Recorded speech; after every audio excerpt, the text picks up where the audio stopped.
What's going on, everybody? It's Anthony from #BeTheChange. Truth will set you free. Awake, not woke. A lot to talk about. Watching what's going on. I know it's middle of the day. We've got Truth Will Set You Free Tuesday tonight. I have been gone for a while. I will be gone probably for a while after. I don't know. I am going to come in and talk a little bit tonight. Kevin is hosting the show, though, so make sure you tune in for that, guys. Chelly, our police officer from Chicago, she's going to be jumping in as well, so make sure you're there for that. Go ahead and hit the share button, hit the like button. I'm talking January 6th in comparison to the Roe versus Wade protests and the way that there is politicians being seditious, telling people to take to the streets, telling people to not listen to the Supreme Court, which is essentially what our democracy is founded on. Is you have got the branches of government, and at the end of the day, the Supreme Court has made a ruling. Whether you disagree with it or not, that is part of politics and part of this world. If you're on YouTube right now, please hit the like button. Also, you can share your YouTube to other social media networks, including now Snapchat. So there's a couple articles I want to bring up that I think are important to look at, especially with the fact that we are still covering January 6th. They're still bringing people in this committee that is a complete farce, complete insanity. And by the way, if you hit share on Facebook, it's going to say this page is repeatedly known for sharing false information. We apparently got a ding last week. We don't know why. It won't tell us what thing we shared that was wrong. It just said it was deleted, and we don't really know what it was. And then there's the two things from last year that they've never got rid of on our channel. So thanks a lot, Facebook, and go F yourself.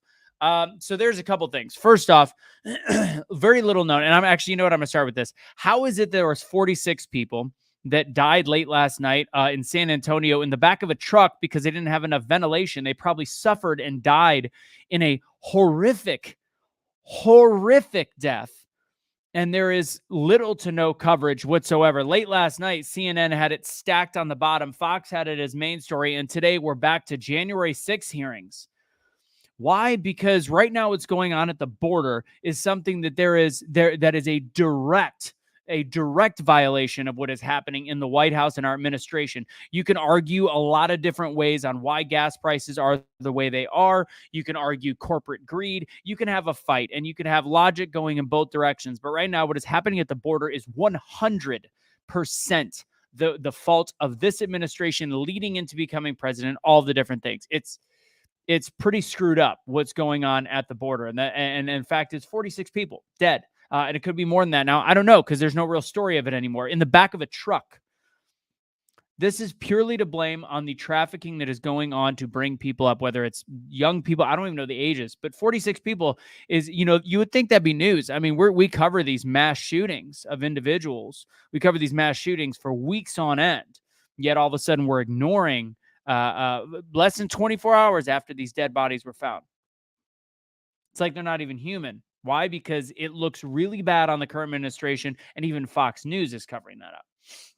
Okay, so there's a couple articles. First off, here's some things. Let's talk a comparison of Roe versus Wade. And I'm actually not, as a lot of you guys know that follow this channel, I do not take a huge side on pro-life, pro-choice, pro-abortion, except for I think pro-abortion is 100% wrong. I think it's sick. But I play the fence on pro, and a lot of you guys don't love it, but you guys respect my opinion, and I appreciate you guys for it.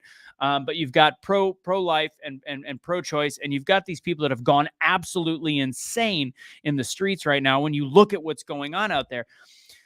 When you look at like Nick Sandmann, the guy that was on the steps of the Capitol wearing the Make America Great hat again when the Native American man was yelling in his face, and this kid was deemed this hateful racist by just smiling. Where you have people that talk about the fact that, yeah, I kill babies, and they're yelling, whether or not there has been a crap ton of damage done to the cities. I think it shows this level of hypocrisy that we have never, ever seen before to this point, where you can have somebody that is on the stairs of a Capitol. For me, for example, I've been yelled at being a terrorist, domestic terrorist, because I was on January 6th. I was at the Capitol speaking to my elected officials, chanting pro-American chants, saying that we want an investigation. I want more information on what happened at the election. That's what I wanted. That's what most people there wanted. And now you've got people that, based on the laws of this land and based on the way that when people are elected, when there's presidents in place, when Supreme Court justice leaves, this is how there is an ebb and a flow in this country. Sometimes the Supreme Court leans left. Sometimes the Supreme Court leans right. And by the way, your president, your leftist presidents right now, about 15 years ago, there's video of him talking about the fact that he was not even pro-choice. He was safe and rare on level of abortion, and it's nothing to celebrate. And then all of a sudden, we must stand for the rights. And it's like, God, this is why Roe versus Wade was overturned. This is why we've swayed to the right. Again, it's a state law. We're misinformed as people, causing these people to go berserk. And I love the fact that you can look at these cities where the most of these marches are going on are in cities that are actually going to have looser abortion laws when this is all said and done. They're destroying cities in places where they are going to be able to have abortions up until childbirth. And you know what? That's the Constitution. Give it back to the states. Let the states make the decision. This does not ban abortion. I don't know how many times we have to say this to people. This is not an abortion ban. Let's see. Oscar, I see some of the Oscar shared said there were 50 in the over 50. Yeah, there was, because there's a lot of injuries as well. It has been on Fox. I get it. I just said it. I had it. It has been on Fox. It was in Fox last night. Today, if you look at all their main headlines, it's Trump lunged at Secret Service agent who said he couldn't go in the Capitol on January 6th. So I'm going to talk about that and the fact that this is only, I haven't seen this anywhere except for on the Blaze, but and this is again like one of those, oh, look at the Clinton situation. Trump, let's see, Senate Sergeant at Arms oversaw January 6th found dead. Again, he's no spring chicken, but he's not. Let me share this. I'm going to share this page so you guys can see the article. Share screen. Again, continue to share this out. Make sure you guys are following my one-on-one show as well. The blunt force discussion on Facebook. Please make sure you're sharing that. Where is this? Here you go. So this is only being really covered on the Blaze. I haven't seen this anywhere else. Again, I can't look at all the media, but I think this is a pretty big deal. Senate Sergeant at Arms oversaw January 6th found dead. Michael Stenger, who is the United States Senate Sergeant at Arms during the incidents on January 6th. So what does that mean? He was the Senate doorkeeper, essentially. He's the highest ranking law enforcement official at the Senate, meaning he was ultimately responsible for the safety of all senators and their staff. For this, he has been heavily criticized for his preparedness that day because he was, by the way, commanded by the Senate and the House. Nancy Pelosi could have directed this man. Nancy Pelosi is somebody that has not been questioned, not been brought up by the January 6th committee. Why did you not do what Trump gave you the freedom to do, which is provide more protection? Who's asking who's going to be on tonight on YouTube? It'll be the normal cast of characters for Truth Will Set You Free, plus Chelly Flecha. I know how I've known her for a year and a half, 2 years, and I don't know how to, whatever. But Chelly will be on, and I will be on for a bit, at least the first hour, because I do want to talk some different thoughts about Roe versus Wade, because I do not fully agree with the ultra pro-life stance. But I do think what's going on is absurd. The protests and the fact that you have, I'll get back to that in a second. So Mitch McConnell, Senate Majority Leader at the time, expressed similar frustration with Stenger's performance. Chuck Schumer, who would soon come forward, Senate Majority Leader, threatened to fire him as soon as Democrats have a majority in the Senate. A lot of people that are in power, left and right, the quote-unquote swamp, not a big fan of him. And again, although no spring chicken, I'm very curious his cause of death. Let's see. He spent 35 years as a member of the Secret Service, was nominated by the Senate Sergeant at Arms by Mitch McConnell, remained in resignation in early 2021. He was 71 when he died. I don't know. I mean, that whole day is fishy. Let's be very clear. Nothing makes sense. Why are we not questioning the right people? And then here, there is the Meadows aide said that Trump thinks Mike deserves it. Like, all these are hearsay. It's absolutely absurd. So I want to read some of this BuzzFeed article. Trump tried to attack our Secret Service agent so he could lead an armed mob to the Capitol, an aide said. So this is what this young lady is saying in her sworn arms up testimony, which, again, as somebody that was there, this is full of shit. I'm sorry. Like, this is trumped up situation. They're saying that so many people were armed. Former President Donald Trump wanted to join supporters he knew were armed and dangerous as they marched toward the Capitol on January 6, 2021, but was said to have become so enraged when Secret Service agents prevented him from doing so that he attempted to grab the steering wheel of the presidential limousine and tried to assault one of the security staffers, former top White House aide told Congress. Cassidy Hutchinson, 25.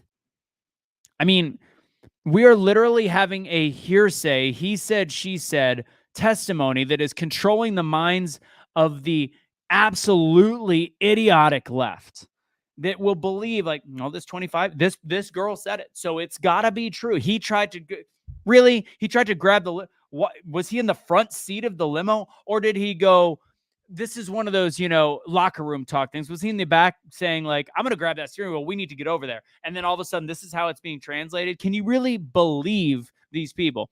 Mariana, I was there as well. And you know what? Did I see any armed folks? No. So she talks about this. The reason why they weren't let in that, the ellipse. And this is, I love it, an explosive sworn testimony. Hutchinson recalled being near the president as he prepared to deliver remarks to her supporters. Where are people watching, by the way? We're watching mostly on Facebook. All right. So near blah, blah, blah. Trump was angry the crowd would look half full before the cameras. We know it looked half full in the ellipse. I can tell you that. Yeah. Was she in the car? I don't know. I'd be very curious to hear how many people. Why was a 25-year-old aide in the car? I don't know. Who knows? So he was mad they weren't letting people through their arm. I was there, and I can tell you the ellipse was half full, and it looked weird. And the people that were trying to get in, they were saying they were at capacity. They were not armed. So this is absolute garbage, because we know people that were turned away at that. They were saying there was too many people. They did not want it being that crowded. So this is a blatant lie. A blatant lie. As somebody that was there, talking to people that were trying to get in that ellipse. The line was very long, and they were being turned away because there was already too many people. They were doing one in, one out when there was a third of the area full. So this line about it being because they were armed is full of shit. And then if you actually go to the Capitol and you look at the people that were around there, there was nobody armed. How is it that the most armed population, which is the conservative right, who was there in droves of maybe anywhere from 250 to 750,000 people, storming the Capitol, which, again, magnetic doors were unlocked, cops let people in, and there was not enough security based on, the direction of Nancy Pelosi, who's not been questioned. How is it that there was not a single weapon recovered in that melee, in that crazy day? How is there was not a single firearm? How is that possible? I'm just asking. I'm asking because I think it's a fair question. I'll wait. So she said it was because they were armed. He was angry that we weren't letting people through with the mag with weapons, through the mag, because it was a magnetic thing with weapons. The people on the left will believe this woman's talking, but as somebody that was there, I can blatantly tell you this is a lie. This is a sworn lie, but nobody's going to call her on it because the people in charge of the January 6th committee will never care about her lies because there is no opposition. They did not put a single person on the January 6th committee that is actually thinking that this is trumped up bullcrap. So if you have all agreeable people, you essentially can have whoever you want to testify, just like the same way they have the videos of the people that quote unquote stormed the Capitol talking about how they felt duped by Trump, all showing their sentencing on the bottom as probation, and they're out of the jails right now. I wonder what deal they cut and what deal they made. It's absolutely insane that people can't use logic and common sense to realize this is absolute and utter bullshit. She said Deputy Chief of Staff Anthony Ornato told her and Meadows that morning that he informed Trump that some of the supporters gathering that day were armed. So she said that Chief of Staff said that he said that, and this is the test. So I want to read that one more time. I want to make this clear for any friggin' moron that's on the left that is like, this is gold. Do you see this? Trump and his supporters. You're terrible.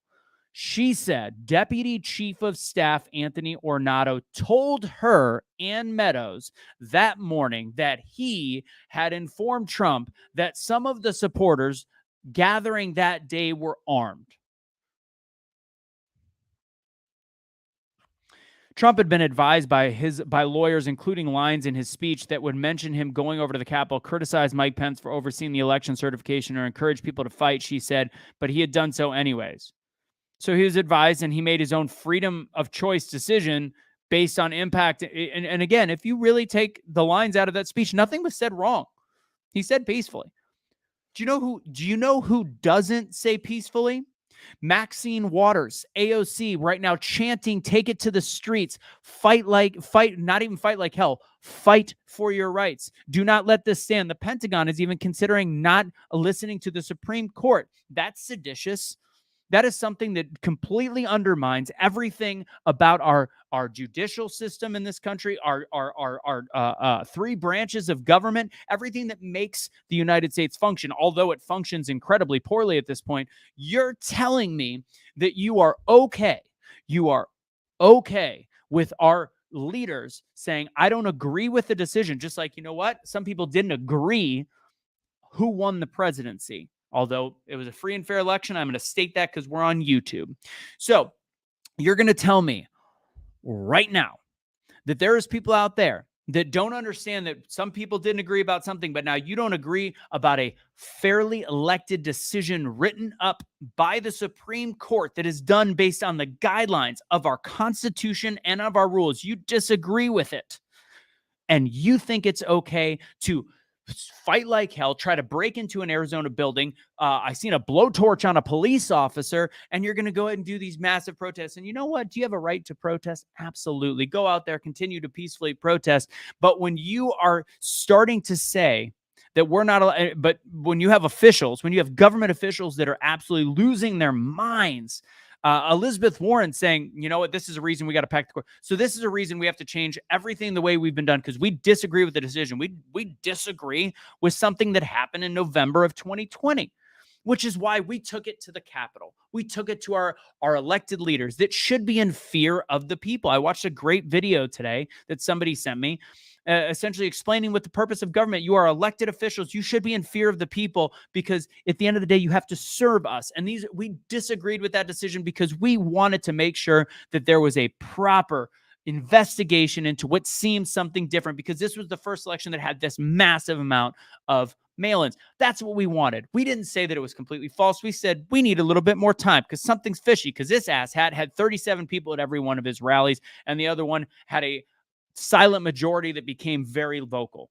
That's why. So again, you've got the continuation of this article. Minority Leader Kevin McCarthy then called her as Trump was speaking, furious at the president that he had said he would go to the Capitol. Don't come up here, he said to McCarthy, told her before hanging up. When Hutchinson returned to the White House, she said she encountered Ornato, who took her into his office alongside Trump security Robert Engel and told her what had happened inside the Beast or presidential limousine. Ornato, the Beast is the name of the presidential limousine. Ornato said Trump had become so irate when Secret Service agents told him it would not be safe to go to the Capitol. He screamed, "I'm the effing president," and grabbed for the steering wheel. Is he in the front seat? Is he in the? I mean, common sense would literally slam the logic of this. Like nobody is going to question this woman talking to Congress. Be like, how? I mean, he's in the back. How did he grab for the steering wheel? Like it doesn't take but 13 seconds to look at this and go that it's complete bullshit. Mr. Trump then used his free hand to lunge towards Bobby Engel, and when Mr. Ornato recounted the story for me, he had motioned towards his clavicles. Hutchinson said, so he went for the shoulders and just said, "Hey, we got to go." We got to go to the Capitol. So he clearly knew that there wasn't going to be a violent insurrection if he wanted to go to the Capitol. I think that's pretty obvious.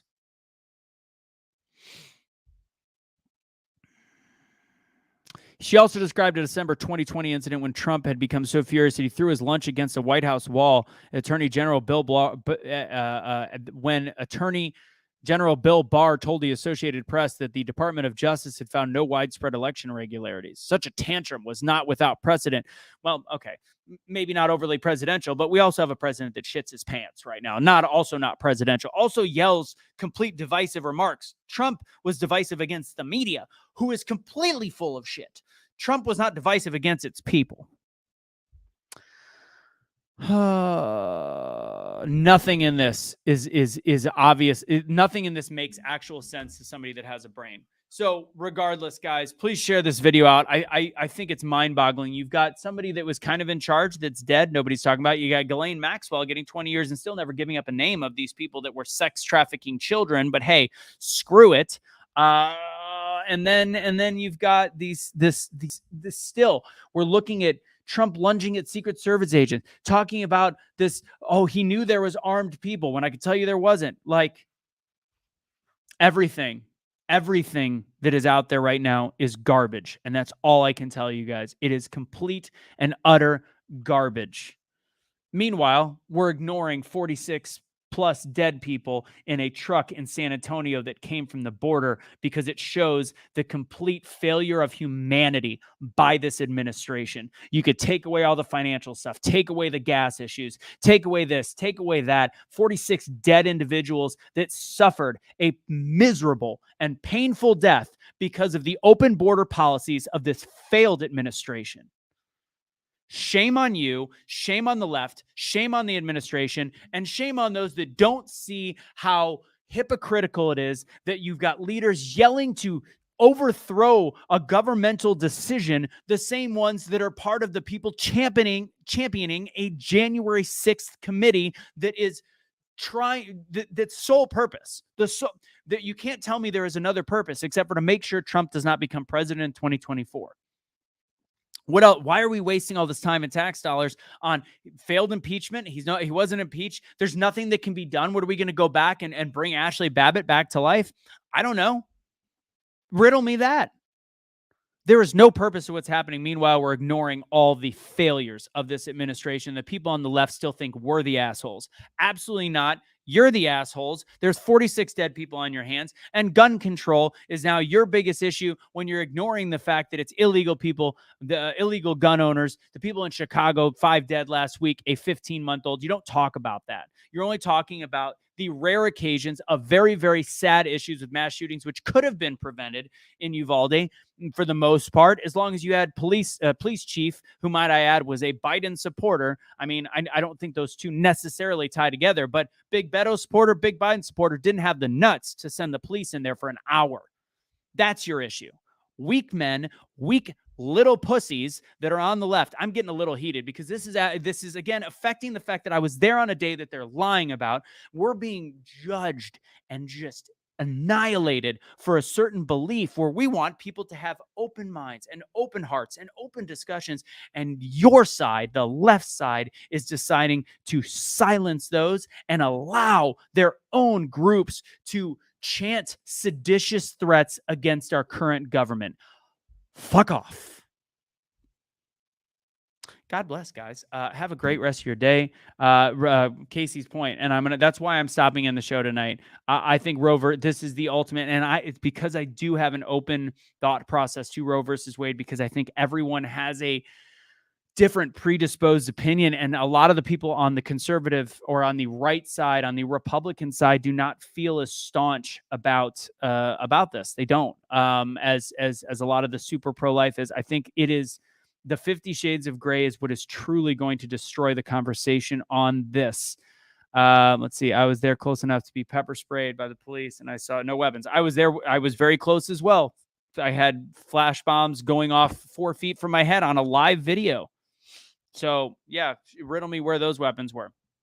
What was I going to say? Please, guys, if you can do me one huge favor. Everything we're doing right now, including blunt force discussion, costs money. So please, if you want to support, go to patreon.com/blunt force discussion. Please tune into the show tonight. Share this. Share it out as much as you can. I need as many followers as well. If you're watching on Facebook, go over to Blunt Force Discussion. And just like the page, at least start there for me. We do have a podcast as well. You can look up Blunt Force Discussion on podcast. If you miss it, I had Chad Prather and then Tony Van Schoik on week 2. And tomorrow I'm interviewing Mo from our shows. That'll be out in 2 weeks. And then also Dr. Brian Artis. No idea how I'm going to keep this show up on YouTube. Dr. Brian Artis is the guy that's anti-remdesivir and has all the research to back it up. Shouldn't be frozen. Hopefully not frozen. Pretty good internet here.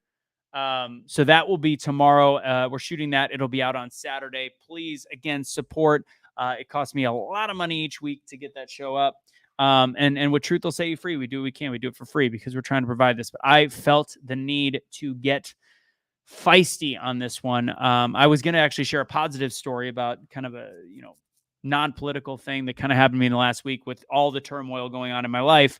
But I'll save that because with all this stuff coming down the pipe, this is some bullshit and it needs to be called out ASAP. I have exorcised the demons. Be awake, not woke. Remember, the truth will set you free. Be willing to have a blunt force discussion.